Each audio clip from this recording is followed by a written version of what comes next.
Hello student, आपके अपने channel SR success towards में स्वागत है। हम पढ़ रहे हैं चैप्टर 11 अल्कोहल, फिनॉल तथा ईथर। आज का हमारा टॉपिक है अल्कोहलों के भौतिक एवं रासायनिक गुण। तो आज हम अल्कोहल के भौतिक और रासायनिक गुण को विस्तार से समझेंगे। तो आज के टॉपिक को समझने के लिए और इसे इजी बनाने के लिए मैं सीमा मैम के साथ वीडियो के अंत तक के बने रहिए, ताकि आज के टॉपिक को समझने में आपको आसानी हो। और वीडियो पसंद आए तो इसे लाइक जरूर कीजिए, शेयर कीजिए और मेरे चैनल को फर्स्ट टाइम वॉच कर रहे हैं तो सब्सक्राइब कीजिए, बेल आइकन को दबाइए ताकि वीडियो की नोटिफिकेशन आपको सबसे पहले मिले। तो चलिए आज की क्लास स्टार्ट करते हैं। अल्कोहलों के भौतिक एवं रासायनिक गुण। तो मोनोहाइड्रिक अल्कोहल के भौतिक गुणों को हम 6 पॉइंट में समझेंगे। फर्स्ट अवस्था, सेकंड गंध, थर्ड स्वाद, फोर्थ घनत्व, फिफ्थ विलेयता और सिक्स्थ क्वथनांक। तो चलिए हम इन्हें एक एक करके समझते हैं।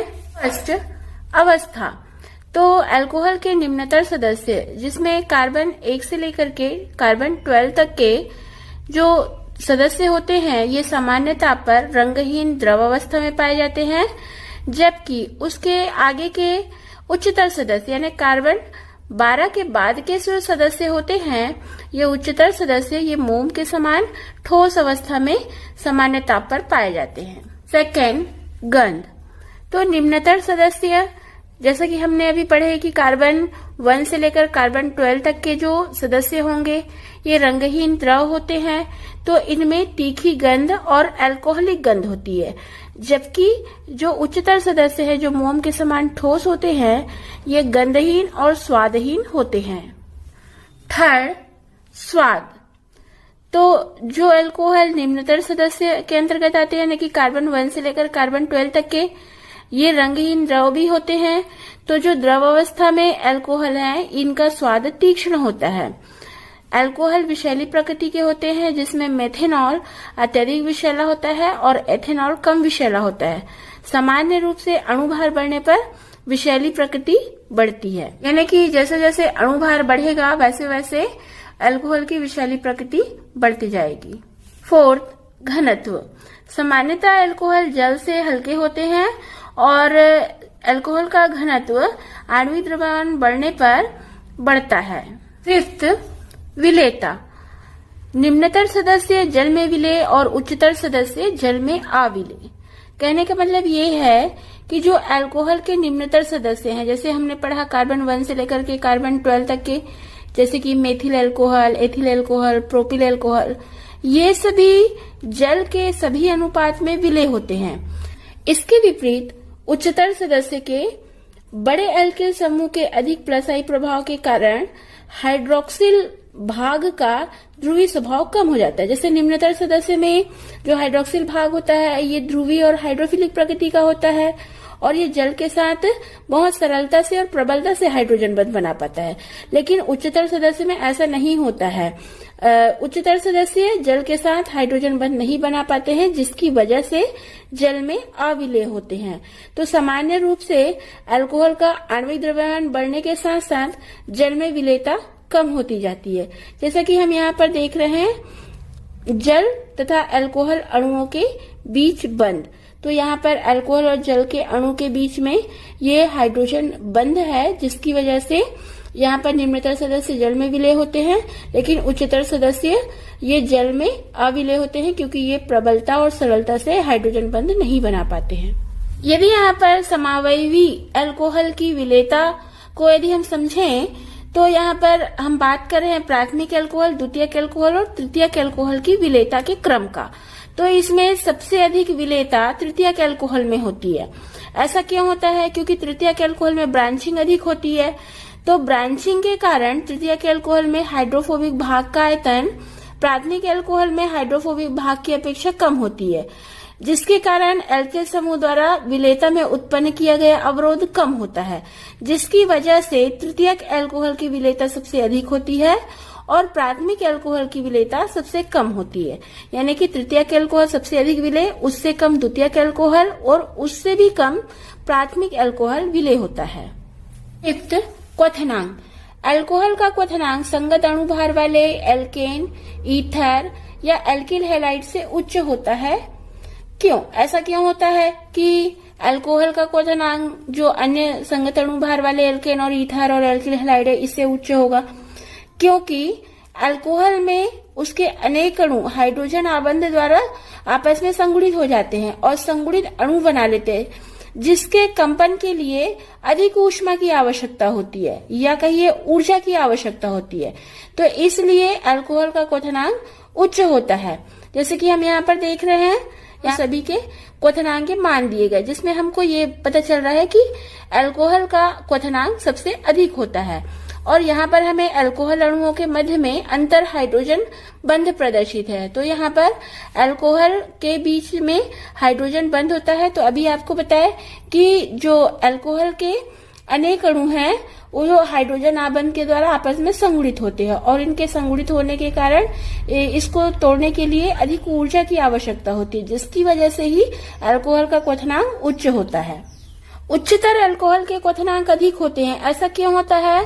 क्योंकि पृष्ठ सतह का क्षेत्रफल अधिक होने से अंतराण्विक आकर्षण बल अधिक होता है, जिसकी वजह से उच्चतर अल्कोहल के क्वथनांक उच्च होते हैं। यदि हम समावयवी अल्कोहल यानी प्राथमिक अल्कोहल, द्वितीयक अल्कोहल और तृतीयक अल्कोहल में क्वथनांक का क्रम देखें तो प्राथमिक अल्कोहल का क्वथनांक सबसे अधिक होता है और तृतीयक अल्कोहल का क्वथनांक सबसे कम होता है।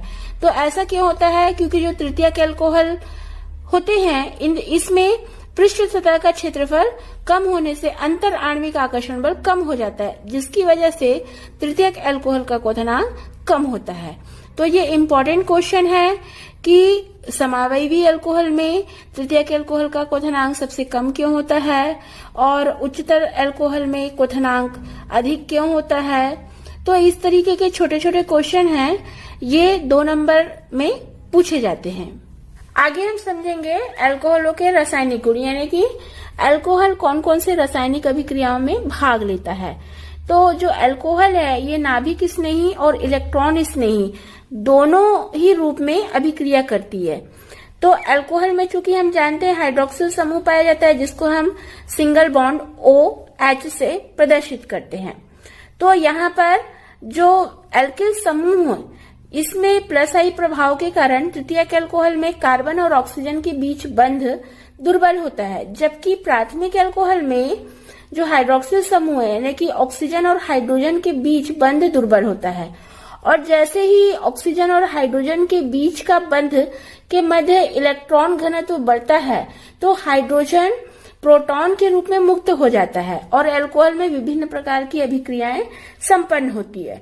तो यहाँ पर अल्कोहल में होने वाली रासायनिक अभिक्रियाओं को 5 वर्गों में विभक्त किया गया है। फर्स्ट, ऐसी रासायनिक अभिक्रियाएं जिसमें ROH और O और H के मध्य में जो बंध है इसमें विदलन होता है। सेकेंड, जिसमें RHOH के बीच में जो बॉन्ड है इस समूह का विस्थापन होता है। और थर्ड, एल्किल समूह की अभिक्रियाएं। फोर्थ, ऑक्सीजन के असहभाजित इलेक्ट्रॉन युग्म की अभिक्रियाएं। और फिफ्थ, संपूर्ण अणु की अभिक्रियाएं। तो इसके अंतर्गत बहुत सी रासायनिक अभिक्रियाएं होती हैं जिनको हम एक एक करके समझेंगे। फर्स्ट, ऐसी रासायनिक अभिक्रियाएं जिसमें ROH यानी कि ऑक्सीजन और हाइड्रोजन के बीच में जो बंध है इस बंध का विदलन होता है। तो इन अभिक्रियाओं में हमको ये ध्यान रखना है कि जो ऑक्सीजन और हाइड्रोजन के बीच बंध होता है इसमें विदलन होगा। विदलन यानी कि उसका बंध का टूटना, और इसमें हाइड्रोजन विस्थापित होगा। तो अल्कोहल की अभिक्रियाशीलता का क्रम इस प्रकार से रहेगा: प्राथमिक अल्कोहल अधिक क्रियाशील, फिर द्वितीयक अल्कोहल उससे कम और तृतीयक अल्कोहल उससे भी कम क्रियाशील होगा। तो इसके अंतर्गत विभिन्न रासायनिक अभिक्रिया को हम समझेंगे। फर्स्ट, धातुओं के साथ क्रिया। जब सक्रिय और प्रबल धन विद्युत धातु जैसे क्षारीय धातु और क्षारीय मृदा धातु अल्कोहल से अभिक्रिया करते हैं तो हाइड्रोजन गैस को विस्थापित कर देते हैं और एल्कोक्साइड का निर्माण करते हैं। जैसे कि हमको यहाँ पर समीकरण प्रदर्शित है, अल्कोहल की सोडियम धातु से अभिक्रिया होने पर सोडियम एल्कोक्साइड का निर्माण करते हैं। यहाँ पर R की जगह पर हम एथिल लेकर के समीकरण बनाएंगे। तो एथिल अल्कोहल की सोडियम धातु से अभिक्रिया होने पर सोडियम एथॉक्साइड बनता है और हाइड्रोजन गैस को विस्थापित किया जाता है। यह अभिक्रिया अल्कोहल के क्रियात्मक समूह के परीक्षण के लिए उपयोग में लाई जाती है। सेकेंड, ग्रिग्नार्ड अभिकर्मक के साथ क्रिया। जैसा कि आप जानते हैं कि अल्कोहल में सक्रिय हाइड्रोजन परमाणु होता है, तो यहाँ पर अल्कोहल की अभिक्रिया ग्रिग्नार्ड अभिकर्मक से होगी। तो ग्रिग्नार्ड अभिकर्मक के न्यूक्लियोफाइल यानी कि जो एल्किल आयन होता है, ये अल्कोहल के सक्रिय हाइड्रोजन परमाणु के साथ क्रिया करके एल्केन बनाता है। तो यहाँ पर जैसा कि हमको समीकरण प्रदर्शित है, ये अल्कोहल का हाइड्रोजन और ग्रिग्नार्ड अभिकर्मक का न्यूक्लियोफाइल एल्किल आयन ये अभिक्रिया करते हैं और एल्केन बनाते हैं। यहाँ पर यदि हम R के स्थान पर मेथिल लेते हैं तो यहाँ पर हमको प्रदर्शित है जैसा कि मेथेनॉल और ग्रिग्नार्ड अभिकर्मक, इसकी अभिक्रिया होने से मेथेन बनता है। तो ये जो विधि है ये सक्रिय हाइड्रोजन और हाइड्रोक्सिल समूह के आकलन के लिए किया जाता है। इसे जेरेविटिनॉफ विधि कहते हैं। थर्ड, कार्बोक्सिलिक अम्लों से क्रिया, इसे एस्टरीकरण भी कहते हैं।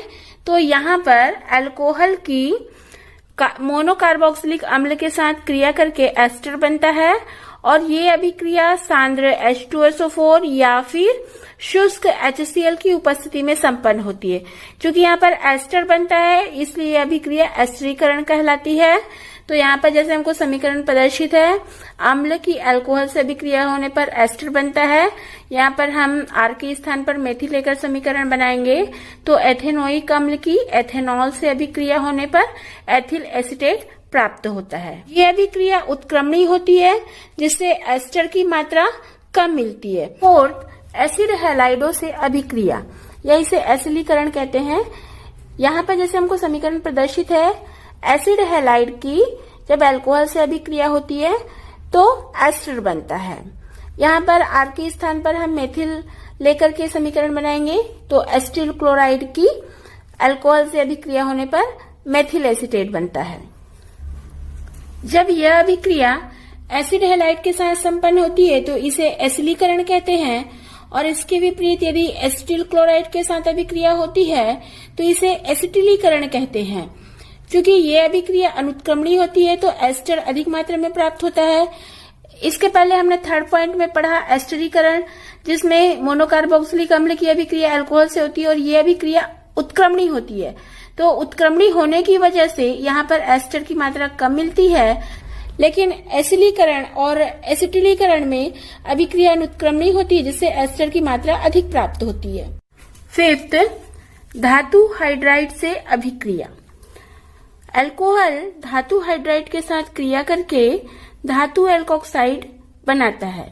जैसे कि हमको यहाँ पर समीकरण प्रदर्शित है, मेथेनॉल की सोडियम हाइड्राइड से अभिक्रिया होने पर सोडियम मेथोक्साइड बनाता है। 6, एसिड एनहाइड्राइड से अभिक्रिया। तो अल्कोहल पिरिडीन की उपस्थिति में एसिटिक एनहाइड्राइड के साथ अभिक्रिया करके एस्टर बनाता है। जैसा कि हमको यहाँ पर समीकरण प्रदर्शित है, अल्कोहल की अम्ल एनहाइड्राइड से अभिक्रिया होती है और ये पिरिडीन की उपस्थिति में होती है जिससे एस्टर बनता है।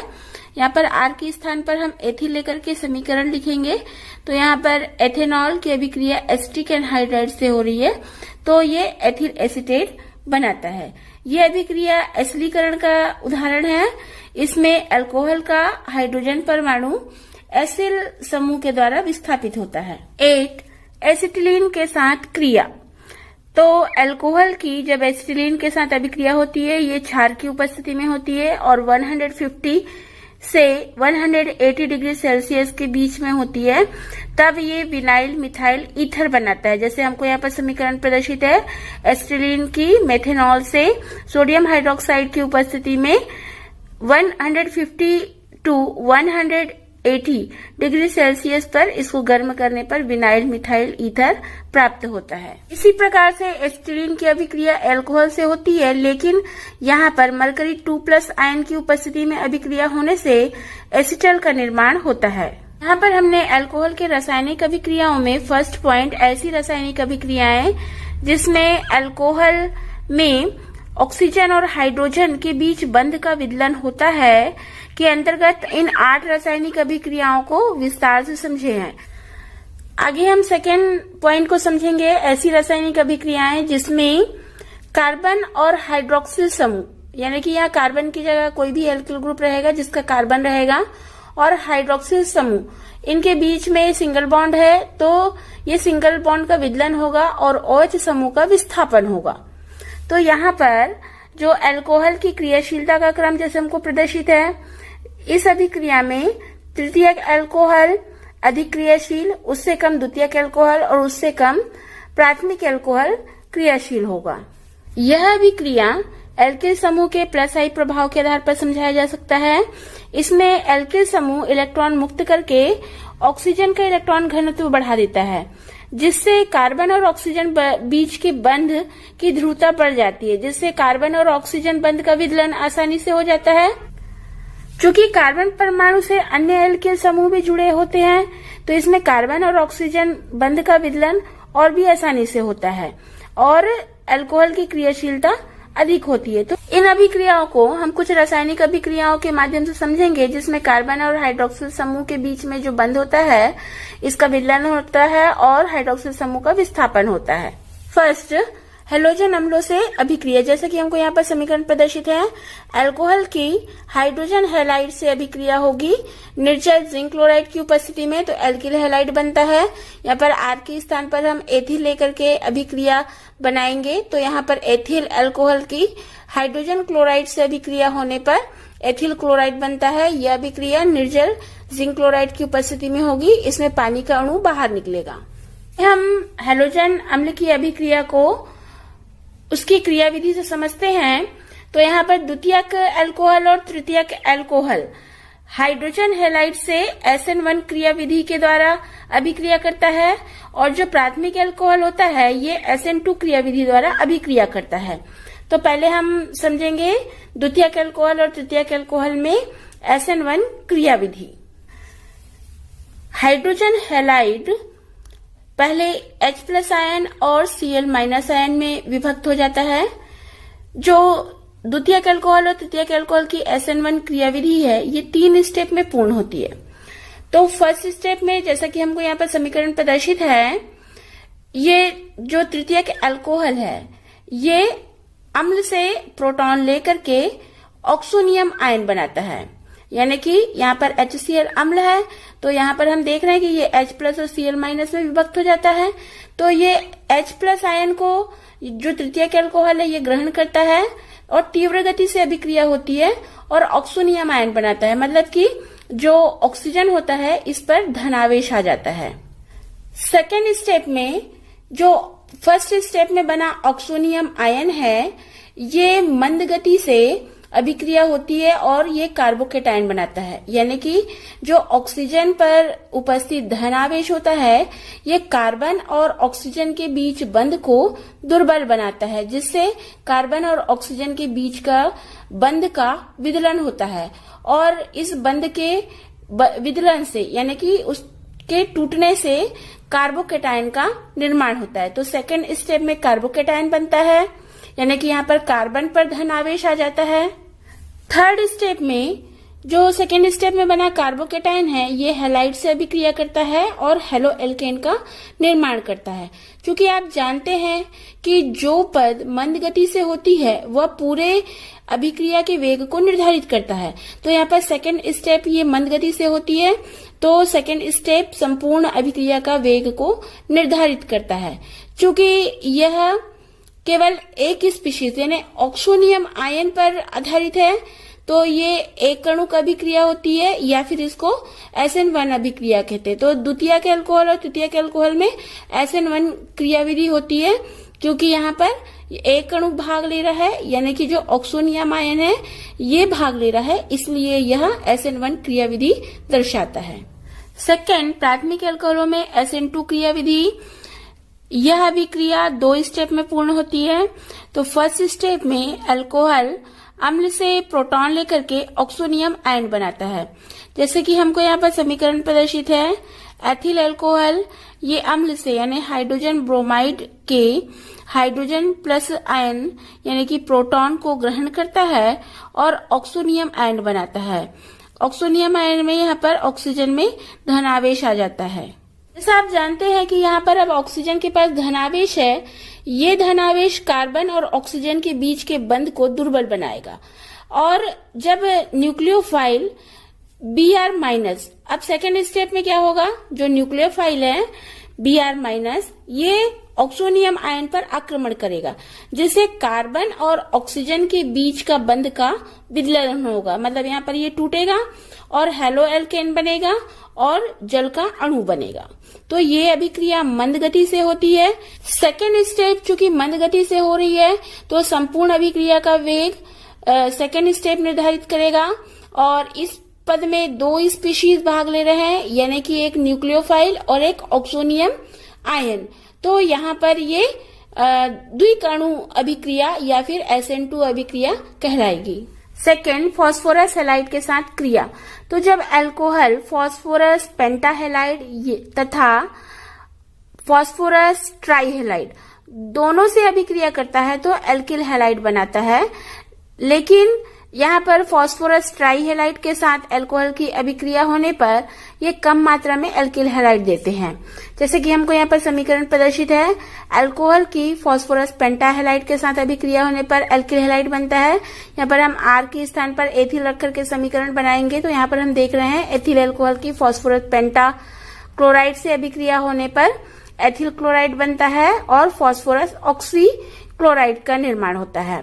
सेकेंड अभिक्रिया में जैसा कि हमको यहाँ पर समीकरण प्रदर्शित है कि अल्कोहल की फास्फोरस ट्राईहेलाइड से अभिक्रिया हो रही है, तो इससे भी एल्किल हैलाइड बनता है और फास्फोरस अम्ल का निर्माण होता है।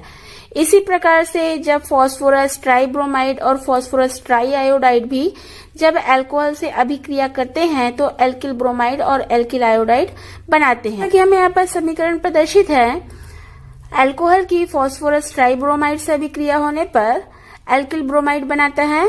और जब इसी प्रकार से जब फास्फोरस ट्राईआयोडाइड के साथ अभिक्रिया होगी अल्कोहल की, तो ये एल्किल आयोडाइड का निर्माण करता है और फास्फोरस अम्ल भी बनता है। थर्ड, थायोनिल क्लोराइड के साथ अभिक्रिया। तो अल्कोहल पिरिडीन की उपस्थिति में थायोनिल क्लोराइड से अभिक्रिया करके एल्किल क्लोराइड बनाता है। जैसा कि हमें यहाँ पर समीकरण प्रदर्शित है, अल्कोहल की थायोनिल क्लोराइड से अभिक्रिया होती है तो एल्किल क्लोराइड बनता है। यहाँ पर R के स्थान पर हम एथिल लेकर के समीकरण बनाएंगे। तो एथिल अल्कोहल की थायोनिल क्लोराइड से अभिक्रिया होती है, ये पिरिडीन की उपस्थिति में होती है और एथिल क्लोराइड बनता है। तो इस अभिक्रिया से शुद्ध एल्किल क्लोराइड की प्राप्ति होती है। यहाँ पर सह उत्पाद सल्फर डाइऑक्साइड और HCl गैसीय अवस्था में होते हैं। इसमें जो थायोनिल क्लोराइड जैसे ज्ञात है उस प्रकार से थायोनिल ब्रोमाइड और थायोनिल आयोडाइड ये अज्ञात होने के कारण एल्किल ब्रोमाइड और एल्किल आयोडाइड नहीं बनाए जा सकते हैं, क्योंकि एथिल क्लोराइड बनाने के लिए थायोनिल क्लोराइड की आवश्यकता होती है। उसी प्रकार से एल्किल ब्रोमाइड बनाने के लिए थायोनिल ब्रोमाइड और एल्किल आयोडाइड बनाने के लिए थायोनिल आयोडाइड की आवश्यकता होती है। फोर्थ, अमोनिया के साथ क्रिया। तो अल्कोहल अमोनिया के साथ 2 परिस्थितियों में क्रिया करता है, जैसे कि हमको यहाँ पर समीकरण प्रदर्शित है। तो हम इसे एक एक करके समझते हैं। तो फर्स्ट अभिक्रिया में एक बंद नली में अल्कोहल को जिंक क्लोराइड, निर्जल जिंक क्लोराइड की उपस्थिति में अमोनिया के साथ गर्म किया जाता है। ये दोनों की मात्रा समान आणविक मात्रा ली जाती है और यहाँ पर केवल प्राथमिक एमीन बनता है। तो जैसा हमको यहाँ पर समीकरण प्रदर्शित है, अल्कोहल की अमोनिया से अभिक्रिया हो रही है जिंक क्लोराइड की उपस्थिति में, तो प्राथमिक एमीन बन रहा है। यहाँ पर R के स्थान पर एथिल लेकर के समीकरण लिखेंगे। तो एथिल अल्कोहल की अमोनिया से अभिक्रिया हो रही है निर्जल जिंक क्लोराइड की उपस्थिति में, इससे पानी का अणु बाहर निकलता है और एथिल एमीन प्राप्त होता है। सेकेंड, इसमें अल्कोहल और अमोनिया के मिश्रण को गर्म थोरिया का सूत्र THO2 और एल्यूमिना का आप जानते हैं Al2O3 और यहाँ पर 633 केल्विन टेम्परेचर रखा जाता है। तो इसमें अल्कोहल और अमोनिया की अभिक्रिया होती है तो प्राथमिक एमीन, द्वितीयक एमीन और तृतीयक एमीन का मिश्रण प्राप्त होता है। यहाँ पर जैसे कि हमको समीकरण प्रदर्शित है, अल्कोहल और अमोनिया की अभिक्रिया से ये गर्म थोरिया या फिर एल्यूमिना की उपस्थिति में 633 केल्विन टेम्परेचर पर तो प्राथमिक एमीन बनता है। अब इस प्राथमिक एमीन का फिर से एथिल अल्कोहल के साथ अभिक्रिया कराई जाती है और कंडीशन वही रहती है, गर्म थोरिया या फिर एल्यूमिना और 633 केल्विन टेम्परेचर। इस पर एथिल अल्कोहल और एथिल एमीन की अभिक्रिया से डाई एथिल एमीन यानी कि द्वितीयक एमीन प्राप्त होता है और फिर इस द्वितीयक एमीन की एथिल अल्कोहल से पुनः अभिक्रिया कराई जाती है। तो यहाँ पर कंडीशन वही रहेगी, एल्यूमिना और गर्म थोरिया और टेम्परेचर 633 केल्विन। इस पर अभिक्रिया होने से ट्राई एथिल एमीन यानी कि तृतीयक एमीन प्राप्त होता है। तो इस प्रकार से एथिल अल्कोहल और अमोनिया की अभिक्रिया से प्राथमिक एमीन, द्वितीयक एमीन और तृतीयक एमीन का मिश्रण प्राप्त होता है। यह अभिक्रिया न्यूक्लियोफिलिक विस्थापन अभिक्रिया का उदाहरण है। इसमें OH- हाइड्रोक्सिल समूह का विस्थापन न्यूक्लियोफाइल NH2- के द्वारा होता है। अल्कोहल के रासायनिक अभिक्रिया या रासायनिक गुण में हमने दूसरा पॉइंट की ऐसी रासायनिक अभिक्रियाएं जिसमें कार्बन और ऑक्सीजन के मध्य बंध का विदलन और OH समूह का विस्थापन होता है के अंतर्गत हम ये 4 रासायनिक अभिक्रियाओं को विस्तार से समझे। अगला हम समझेंगे थर्ड, एल्किल समूह की अभिक्रिया। इस अभिक्रिया में अल्कोहल के एल्किल समूह का हाइड्रोजन सामान्य एल्केन के हाइड्रोजन परमाणु से ज्यादा क्रियाशील होता है। कहने का मतलब ये है कि जो सामान्य एल्केन होता है जैसे कि मीथेन, इसमें जो हाइड्रोजन परमाणु है ये कम क्रियाशील होगा यदि एल्किल समूह में अल्कोहलिक समूह उपस्थित है। तो जो अल्कोहल का एल्किल समूह का हाइड्रोजन होगा ये ज्यादा क्रियाशील होगा और इसमें विस्थापन की क्रिया होगी। फर्स्ट, हैलोजनीकरण। अब जैसे नाम से पता चल रहा है हैलोजनीकरण, और हम बहुत सारी रासायनिक अभिक्रियाओं को पढ़े हैं। तो हैलोजनीकरण के अंतर्गत अल्कोहल की हैलोजन से अभिक्रिया होगी। तो इसमें सूर्य के प्रकाश की उपस्थिति में एल्किल समूह का हाइड्रोजन हैलोजन समूह से मुक्त मूलक विस्थापन अभिक्रिया द्वारा विस्थापित हो जाता है और हैलोजेनाइड उत्पाद बनाता है। जैसा कि हमें रासायनिक समीकरण प्रदर्शित है, यहाँ पर मेथेनॉल की हैलोजन से अभिक्रिया हो रही है और ये सूर्य के प्रकाश की उपस्थिति में हो रही है, तो मोनो हैलोजन अल्कोहल बनाता है। यहाँ पर हम X के स्थान पर Cl रख करके समीकरण बनाएंगे तो मेथेनॉल की क्लोरीन से अभिक्रिया होगी सूर्य के प्रकाश की उपस्थिति में, तो मोनोक्लोरोमेथिल अल्कोहल प्राप्त होता है और HCl का अणु बाहर निकलता है। इसी प्रकार से जब क्लोरीन की मात्रा अधिक होगी तो मेथेनॉल की क्लोरीन से अभिक्रिया होगी सूर्य के प्रकाश की उपस्थिति में, तो ट्राइक्लोरोमेथिल अल्कोहल बनता है। सेकेंड, हेलोफॉर्म अभिक्रिया। ये अभिक्रिया अल्कोहल का आयोडोफॉर्म परीक्षण भी कहलाती है। तो इसमें एथिल अल्कोहल को जब आयोडीन और सोडियम हाइड्रोक्साइड या फिर जलीय सोडियम कार्बोनेट के साथ गर्म करते हैं तब पीला क्रिस्टली ठोस आयोडोफॉर्म प्राप्त होता है। जैसे कि हमको यहाँ पर समीकरण प्रदर्शित है, एथेनॉल की आयोडीन और सोडियम हाइड्रोक्साइड के साथ इसे गर्म किया जा रहा है तो आयोडोफॉर्म मिलता है।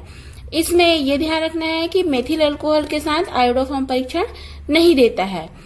आयोडीन के स्थान पर ब्रोमीन या क्लोरीन लेने पर इसके संगत अल्कोहल यानी कि ब्रोमोफॉर्म और क्लोरोफॉर्म बनाते हैं। यानी कहने का मतलब ये है कि एथेनॉल की अभिक्रिया जब हम ब्रोमीन से करवाएंगे और सोडियम हाइड्रोक्साइड के साथ गर्म करेंगे तो ब्रोमोफॉर्म मिलेगा, और यदि एथेनॉल की अभिक्रिया क्लोरीन के साथ सोडियम हाइड्रोक्साइड के साथ गर्म करेंगे तो क्लोरोफॉर्म प्राप्त होगा।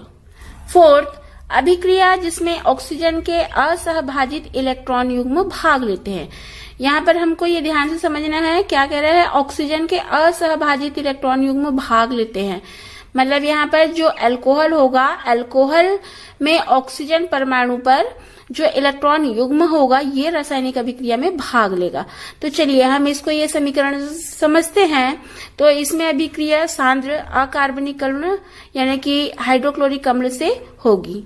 इस रासायनिक अभिक्रिया में अल्कोहल के ऑक्सीजन परमाणु के संयोजी कोश में मुक्त इलेक्ट्रॉन युग्म होता है जो प्रोटोनेशन के लिए उपलब्ध होता है। अब ये प्रोटोनेशन क्या है? प्रोटोनेशन का मतलब ये होता है कि प्रोटॉन का जुड़ना। तो यहाँ पर अल्कोहल सांद्र अम्ल के साथ क्रिया करेगा और एल्किल ऑक्सोनियम लवण बनाएगा। ये लुईस क्षार की जैसे व्यवहार करता है। तो जैसे हमको यहाँ पर समीकरण प्रदर्शित है, यहाँ पर हम देख रहे हैं अल्कोहल जिसमें ऑक्सीजन के संयोजी कोश में 4 इलेक्ट्रॉन युग्म है और ये अकार्बनिक अम्ल यानी कि हाइड्रोक्लोरिक अम्ल से अभिक्रिया करता है तो एल्किल ऑक्सोनियम क्लोराइड बनाता है। यहाँ पर आर के स्थान पर हम मेथिल रख करके समीकरण लिखेंगे तो यहाँ पर मेथिल अल्कोहल की हाइड्रोजन क्लोराइड से अभिक्रिया होने पर मेथिल ऑक्सोनियम क्लोराइड बनता है। अल्कोहल के रासायनिक अभिक्रियाओं में हम 5th रासायनिक अभिक्रिया पढ़ेंगे कि अभिक्रिया जिसमें संपूर्ण अणु भाग लेता है। यानी कि अभी तक हमने यह पढ़ा कि ऐसी रासायनिक अभिक्रियाएं जिसमें एल्किल समूह और हाइड्रोक्सिल समूह और उसमें भी हाइड्रोक्सिल समूह में ऑक्सीजन और हाइड्रोजन के बीच बंध में विलयन होता है। और सेकेंड रासायनिक अभिक्रिया हमने पढ़ी कि ऐसी रासायनिक अभिक्रिया जिसमें कार्बन और ऑक्सीजन के बीच विलयन होता है और हाइड्रोक्सिल समूह का विस्थापन होता है। थर्ड हमने पढ़ा कि एल्किल समूह की अभिक्रिया और फोर्थ हमने अभी पढ़ा कि ऑक्सीजन के असहभाजित इलेक्ट्रॉन युग्म भाग लेते हैं। तो अब हम 5th रासायनिक अभिक्रिया को समझेंगे जिसमें संपूर्ण अणु भाग लेते हैं। यहाँ पर ध्यान देना, संपूर्ण अणु भाग लेते हैं मतलब कि पूरा अल्कोहल भाग लेगा रासायनिक अभिक्रिया में। फर्स्ट, निर्जलीकरण। निर्जलीकरण का मतलब है कि किसी यौगिक से एक अणु जल का निकलना, ये निर्जलीकरण कहलाता है। तो इसमें प्राथमिक अल्कोहल को जब उच्च ताप पर निर्जलीकारक की उपस्थिति में, निर्जलीकारक यानी कि सांद्र H2SO4 या निर्जल जिंक क्लोराइड या एल्यूमिना की उपस्थिति में जब गर्म किया जाता है तो एल्कीन बनता है। जैसे कि हमको यहाँ समीकरण प्रदर्शित है, अल्कोहल को निर्जलीकारक पदार्थ सांद्र H2SO4 की उपस्थिति में उच्च ताप 443 केल्विन पर गर्म किया जाता है तो एल्कीन बनता है। यहाँ पर आर के स्थान पर हम एथिल लेकर के समीकरण बनाएंगे तो एथिल अल्कोहल को 433 से 443 केल्विन ताप पर 95% H2SO4 की उपस्थिति में गर्म किया जाता है तो एथिलीन बनता है।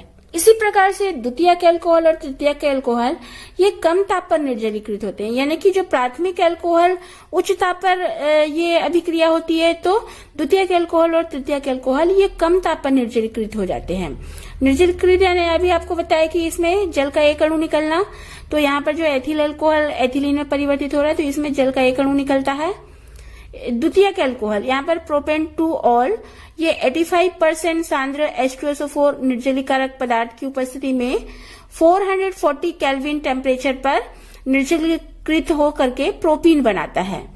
इसी प्रकार तृतीयक ब्यूटिल अल्कोहल यह 20% सांद्र H2SO4 निर्जलीकारक पदार्थ के साथ 358 केल्विन टेम्परेचर पर निर्जलीकृत होकर के आइसोब्यूटीन देता है। इस प्रकार यहाँ पर हम ये समझे कि प्राथमिक अल्कोहल, द्वितीयक अल्कोहल और तृतीयक अल्कोहल ये निर्जलीकारक पदार्थ सांद्र H2SO4 की उपस्थिति में और उपयुक्त टेम्परेचर पर निर्जलीकृत होते हैं। इसी प्रकार से एथिल अल्कोहल के वाष्प को एल्यूमिना निर्जलीकारक में प्रवाहित किया जाता है तो ईथर बनता है। जैसे कि यहाँ पर हमको समीकरण प्रदर्शित है, एथिल अल्कोहल की निर्जलीकारक पदार्थ एल्यूमिना की उपस्थिति में 250 डिग्री सेल्सियस पर गर्म करने पर डाई एथिल ईथर प्राप्त होता है और जल का अणु बाहर निकलता है। आगे हम समझते हैं निर्जलीकरण की क्रियाविधि। तो निर्जलीकरण अभिक्रिया की क्रियाविधि ये 3 स्टेप में कंप्लीट होती है।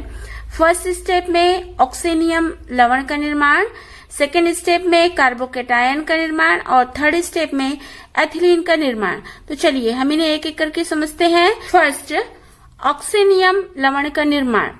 तो इसमें जैसे निर्जलीकारक पदार्थ H2SO4 लिया जाता है तो ये H+ और HSO4- में वियोजित होता है। इस अभिक्रिया में अल्कोहल का एक मोल प्रोटॉन के साथ अभिक्रिया करके ऑक्सीनियम लवण बनाता है। जैसे कि हमको यहाँ पर समीकरण प्रदर्शित है, एथेनॉल का 1 मोल है और प्रोटॉन का 1 मोल, ये अभिक्रिया करके एथिल ऑक्सीनियम आयन बनाता है जो कि प्रोटोनीकृत अल्कोहल होता है। सेकेंड स्टेप, कार्बोकेटायन का निर्माण। तो जो फर्स्ट स्टेप में एथिल ऑक्सीनियम आयन या प्रोटोनीकृत अल्कोहल बना है, इसको गर्म करने पर ये अपघटित होकर के कार्बोकेटायन बनाता है। ये पद धीमा होता है। जैसे कि हम यहाँ पर समीकरण में देख रहे हैं, एथिल ऑक्सीनियम आयन को गर्म करने पर ये कार्बोकेटायन देता है। और ये स्टेप जो है धीमा होता है, चूंकि आप जानते हैं कि जो पद धीमा होता है ये अभिक्रिया की दर को निर्धारित करता है। इस पद में ही निर्जलीकरण की प्रक्रिया होती है, यानी कि जल का एक अणु बाहर निकलता है। थर्ड स्टेप, एथिलीन का निर्माण। अब जो सेकेंड स्टेप में कार्बोकेटायन बना हुआ है ये क्षार HSO4- द्वारा सरलता से प्रोटॉन को मुक्त करता है और ये तीव्र गति से अभिक्रिया होती है जिसमें कार्बोकेटायन एथिलीन में परिवर्तित होता है। तो इस प्रकार से जो स्टेप फर्स्ट होता है इसमें अम्ल जो प्रयोग किया जाता है यानी H2SO4 को प्रयोग किया जा रहा है, ये थर्ड स्टेप में ये मुक्त हो जाता है। जैसे हम यहाँ पर देख रहे हैं H2SO4 बाहर निकल गया है। इस प्रकार से ये 3 स्टेप में एथेनॉल से ऑक्सीनियम लवण बनता है। ऑक्सीनियम आयन ये कार्बोकेटायन बनाता है और कार्बोकेटायन एथिलीन में परिवर्तित हो जाता है। तो ये निर्जलीकरण की क्रियाविधि को हम समझे। इन अभिक्रियाओं को हम 5th पॉइंट के अंतर्गत समझ रहे हैं। हमारा 5th पॉइंट है कि ऐसी रासायनिक अभिक्रियाएं जिसमें संपूर्ण अणु भाग लेता है। तो यहाँ पर हम देख रहे हैं कि जो निर्जलीकरण की अभिक्रिया है इसमें एथेनॉल पूरा भाग ले रहा है और एथिलीन में परिवर्तित हो रहा है। इसी प्रकार से हम सेकेंड रासायनिक अभिक्रिया को समझेंगे, ऑक्सीकरण। तो नाम से पता चल रहा ऑक्सीकरण यानी कि ऑक्सीजन से अभिक्रिया। तो अल्कोहल के ऑक्सीकरण से जो बनने वाला उत्पाद है ये अल्कोहल और ऑक्सीकारक की प्रकृति के ऊपर निर्भर करता है। तो इसको भी हम 3 पॉइंट में समझेंगे। प्राथमिक अल्कोहल, द्वितीयक अल्कोहल और तृतीयक अल्कोहल का ऑक्सीकरण होने से कौन कौन से पदार्थ बनते हैं और ये किस प्रकार से अल्कोहल और ऑक्सीकारक की प्रकृति पर निर्भर करेगा। फर्स्ट, प्राथमिक अल्कोहल। तो प्राथमिक अल्कोहल को प्रबल ऑक्सीकारक यानी पोटेशियम डाइक्रोमेट और सांद्र सल्फ्यूरिक अम्ल द्वारा ऑक्सीकरण करने पर पहले एल्डिहाइड बनता है और उसके बाद एल्डिहाइड का ऑक्सीकरण करने पर अम्ल बनाता है। तो यहाँ पर जैसे हमको समीकरण प्रदर्शित है, एथिल अल्कोहल का ऑक्सीकरण पोटेशियम डाइक्रोमेट और H2SO4 के साथ होने पर पहले एसिटाल्डिहाइड बनता है और एसिटाल्डिहाइड का ऑक्सीकरण होने पर एसिटिक अम्ल बनता है। यहाँ पर जो कार्बन परमाणु की संख्या होती है ये एथिल अल्कोहल, एसिटाल्डिहाइड और एसिटिक अम्ल सभी में समान होती है। द्वितीयक अल्कोहल। अब जैसा हमको यहाँ पर समीकरण प्रदर्शित है, द्वितीयक अल्कोहल की ऑक्सीकरण होने पर ये एसीटोन बनाता है। कंडीशन वही रहेगी, जो ऑक्सीकारक पदार्थ है पोटेशियम डाइक्रोमेट और सांद्र H2SO4। तो इन ऑक्सीकारक की उपस्थिति में आइसोप्रोपिल अल्कोहल एसीटोन बनाता है और एसीटोन का आगे ऑक्सीकरण होने पर एसिटिक अम्ल बनता है। तो यहाँ पर जो कार्बन परमाणु है ये हम देख रहे हैं कि अल्कोहल में कार्बन परमाणु की संख्या 3 होती है, एसीटोन में भी कार्बन परमाणु की संख्या 3 होती है, लेकिन अम्ल में कार्बन परमाणु की संख्या 2 होती है। यहाँ पर एसिटिक अम्ल के कार्बन परमाणु की संख्या अल्कोहल की अपेक्षा कम होती है। थर्ड, तृतीयक अल्कोहल। तो तृतीयक अल्कोहल का ऑक्सीकरण प्रबल ऑक्सीकारक पोटेशियम डाइक्रोमेट और सांद्र H2SO4 के साथ होती है और ये एसीटोन बनाता है और एसीटोन का आगे ऑक्सीकरण होने पर एसिटिक अम्ल बनाता है। तो यहाँ पर हम देख रहे हैं कि जो अल्कोहल है इसमें कार्बन परमाणु की संख्या 4 होती है, एसीटोन में कार्बन परमाणु की संख्या 3 और एसिटिक अम्ल में कार्बन परमाणु की संख्या 2 होती है। यानी कि यहाँ पर जो एसिटिक अम्ल है इसमें कार्बन परमाणु की संख्या अल्कोहल के कार्बन परमाणु की संख्या से कम होती है। प्राथमिक अल्कोहल का ऑक्सीकरण करने से एसिटाल्डिहाइड बनता है। तो यदि इस अभिक्रिया को एल्डिहाइड पर ही रोकने पर और एल्डिहाइड की अच्छी मात्रा प्राप्त करने के लिए कुछ विशिष्ट ऑक्सीकारक अभिकर्मों का उपयोग किया जाता है, जैसे कि कोरे अभिकर्मक, पिरिडीनियम क्लोरोक्रोमेट, पिरिडीनियम डाइक्रोमेट, जोन्स अभिकर्मक, कोलिन अभिकर्मक। ये प्रमुख ये ऑक्सीकारक अभिकर्मक होते हैं जिसकी सहायता से एथिल अल्कोहल से एसिटाल्डिहाइड तक के ही अभिक्रिया हो और अधिक मात्रा में एसिटाल्डिहाइड प्राप्त हो सके। थर्ड, विहाइड्रोजनीकरण। तो पहले हम ये समझते हैं कि विहाइड्रोजनीकरण क्या होता है। तो अल्कोहल अणु से हाइड्रोजन के 1 मोल का निकलना ही विहाइड्रोजनीकरण कहलाता है। तो इस अभिक्रिया में अल्कोहल के वाष्प को तप्त भारी धातु उत्प्रेरक जैसे कॉपर या फिर सिल्वर पर 573 केल्विन ताप पर प्रवाहित किया जाता है और अलग अलग उत्पाद बनते हैं। जैसा कि हमको यहाँ पर समीकरण प्रदर्शित है, एथिल अल्कोहल या प्राथमिक अल्कोहल के वाष्प को तप्त भारी धातु उत्प्रेरक कॉपर पर 573 केल्विन तापक्रम पर प्रवाहित किया जाता है तो एसिटल्डिहाइड प्राप्त होता है। इसी प्रकार से सेम कंडीशन में, यानी कि जो धातु उत्प्रेरक है कॉपर पर 573 केल्विन ताप पर द्वितीयक अल्कोहल को प्रवाहित किया जाता है तो एसीटोन बनता है और तृतीयक अल्कोहल से 2-मेथिल प्रोपीन या आइसोब्यूटीन प्राप्त होता है। यहाँ पर हमने अल्कोहल की 5 रासायनिक अभिक्रियाओं को विस्तार से समझे। अगली वीडियो में हम प्राथमिक अल्कोहल, द्वितीयक अल्कोहल और तृतीयक अल्कोहल को किस प्रकार से विभेद करेंगे, इसको विस्तार से समझेंगे। तो आज की वीडियो में बस इतना ही। अगली वीडियो में मिलते हैं, तब तक के लिए गुड बाय।